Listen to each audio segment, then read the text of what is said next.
जी, आज अध्यक्ष जी व्यापारी नेता इनसे मिला गया है, तो आपसे क्या मुद्दे लेकर? मेरा नाम कृष्ण गोपाल मित्तल है। उत्तर प्रदेश उद्योग व्यापार संघ का प्रदेश उपाध्यक्ष हूँ। रविकांत गर्ग जी हमारे पुराने व्यापारी नेता हैं, एज इट इज़ सरकार में मंत्री हैं, व्यापारी कल्याण बोर्ड के, इन्हें मंत्री का दर्जा प्राप्त है।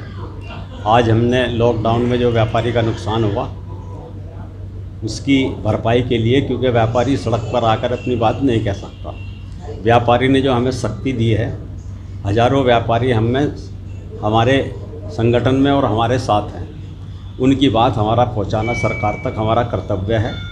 जो भी लॉकडाउन में कमियाँ रही और व्यापारी को नुकसान हुआ उसके बारे में हमने कल्याण बोर्ड के जो मंत्री रविकांत गर्ग हैं उनको हमने सब समझा दिया। ये ज़मीन से जुड़े हुए नेता हैं। हम पहले नेगी राम जी के साथ थे, तो हमारा एक बहुत बड़ा कार्यक्रम वहाँ पर हुआ था मथुरा के अंदर। मथुरा के रहने वाले हैं ये, तो हमने 2 दिन का हमारा वहाँ कार्यक्रम था और बड़े अच्छे तरीके से इन्होंने सब लोगों को मैनेज किया था और सब लोग इनके उसमें वहाँ पर काफ़ी भीड़ के साथ सुझाव दिया है आपने आज? हमने ये कहा है कि जो व्यापारी अपनी बात नहीं कह सकता, लॉकडाउन में उसके सामने बहुत दिक्कतें आई। जो किराया मकान का, दुकान का किराया, बिजली का बिल, बच्चों की फीस, बैंक की किस्तें, जो वो किस्तें भी नहीं दे सका। जी, मंत्री साहब मुजफ्फरनगर पहुंचे, क्या दृश्य? मुजफ्फरनगर आने पर यहाँ विभिन्न व्यापारिक संगठनों के पदाधिकारियों से, जो यहाँ की एशिया की सबसे बड़ी गुड़ की खानसारी की मंडी है, उसके अध्यक्ष संजय जी भी बैठे हैं। महामंत्री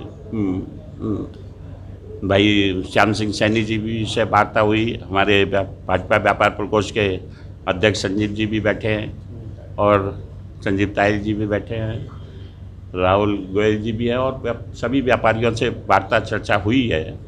जो वर्तमान में केंद्र और प्रदेश की जो दोनों सरकारें हैं वो आर्थिक प्रगति की दिशा में आगे बढ़ रही हैं और आर्थिक प्रगति की दिशा में उनका सोच है, उनकी योजना है, उनका संकल्प है कि औद्योगिक विकास होगा, व्यापारिक विकास होगा, तभी हम आर्थिक प्रगति कर पाएंगे। और $5 ट्रिलियन की जो अर्थव्यवस्था प्रधानमंत्री श्री नरेंद्र मोदी जी देश की बनाना चाहते हैं और प्रदेश के यशस्वी मुख्यमंत्री श्री योगी आदित्यनाथ जी $1 ट्रिलियन की उत्तर प्रदेश की अर्थव्यवस्था बनाना चाहते हैं, तो उसमें औद्योगिक और व्यापारिक विकास से ही वो सब संभव है। और उसके लिए व्यापारियों के व्यापार में, औद्योगिक विकास में सुगमता आए, उसके लिए निरंतर प्रयास हो रहा है। अनेक कार्यक्रम, अनेक जो नियम हैं, कानून हैं, उनमें बदलाव किया जा रहा है,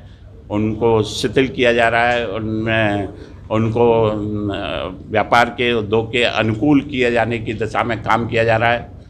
और उसका परिणाम है आज वन जिला वन उत्पाद के माध्यम से 40 लाख करोड़ की योजनाएं उत्तर प्रदेश में विदेश से और देश की विभिन्न बहुराष्ट्रीय कंपनियों के माध्यम से आने के करार हुए हैं और उनमें से कोरोना काल में भी 12 लाख करोड़ की योजनाएं प्रदेश में लगी हैं।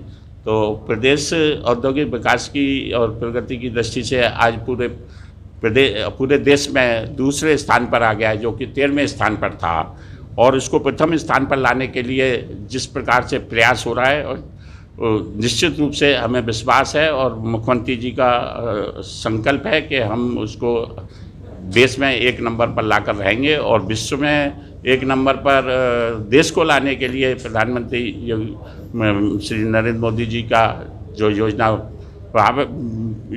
कार्यक्रम है, उस दिशा में व्यापारियों का सहयोग मिले।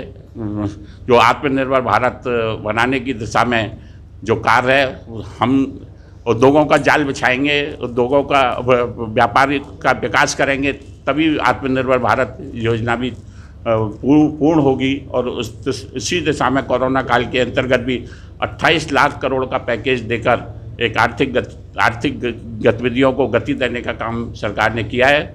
कुछ समस्याएं यहाँ पर लोगों के द्वारा बताई गई हैं। कुछ मंडी में प्रोप्राइटरशिप की जो दुकानें हैं उनको उनमें पार्टनरशिप किए जाने के संबंध में अड़चनें हैं। जो गुड़ पर जीएसटी का पोर्टल पर नहीं चढ़ाया जा रहा है, ये आपराधिक कृत्य है। किसी भी अधिकारी का हो उसको बर्दाश्त नहीं किया जाएगा। और जो स्पष्ट सरकार का निर्देश है व्यापारी के लिए और उद्यमी के लिए सुगमता लाने के लिए, व्यापारी और उद्योग के विकास के लिए दो चीज़ें सबसे बड़ी आवश्यक होती है। और व्यापारी सबसे पहले ये चाहता है, एक तो शांति व्यवस्था को अच्छा रखना चाहता है, कानून व्यवस्था को अच्छा देखना चाहता है, अपराधियों से मुक्ति चाहता है, जंगल राज से मुक्ति चाहता है, और दूसरा इंस्पेक्टर राज से मुक्ति चाहता है। और उसके लिए सरकार संकल्पबद्ध है कि जीरो टॉलरेंस ना अपराधियों के संदर्भ में और ना इंस्पेक्टर राज और भ्रष्टाचार के संबंध में सहन किया जाएगा। कुछ हमारी व्यापारियों की भी कमियां रहती है कि अपनी बात को पूरा कह नहीं पाते, सेटिंग से काम कराने की एक पद्धति उनके दिमाग में भी रहती है। उसको मैं आप सब लोगों के माध्यम से उनसे निवेदन करना चाहूँगा, प्रार्थना करना चाहूँगा कि उस बात को भूलें, दृढ़ता से काम करें।